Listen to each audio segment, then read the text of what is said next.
भगती में भंग रहेले भगतन के संग रहेले दिन भरा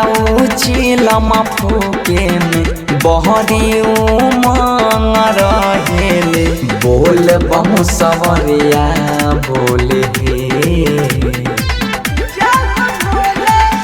बन के कांवरिया चल होले होले देवघर नगरिया डोले बन के कांवरिया चल होले होले देवघर नगरिया डोले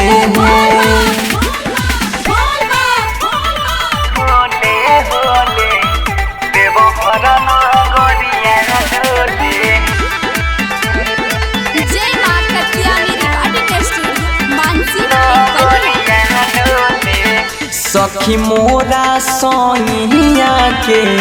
गजबे कहानी रामा गरीब के दान करके कहा बेदानी रामा सखी हो सैया शिवादानी के हरदम नकल करेले मेकअप लगा के रोज घूमत रहे शिव जैसन सकल करेले लागे शिव जोगिया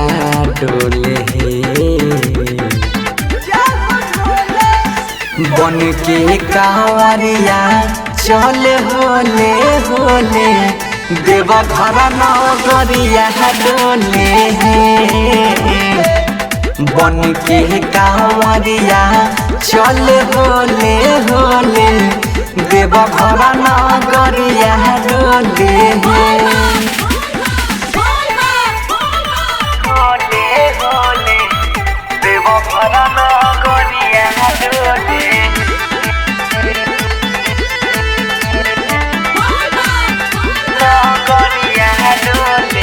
सखी बनसी धर पिया बहरी उगले जी हवे लहसुन पियाज न खाला बहरी पढ़े जी हवे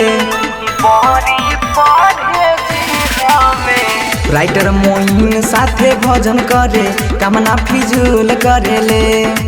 तब रहतानी हरदम खुश बाबा और जी कबूल करेले नाचे तो सहरिया डोले बन के कांवरिया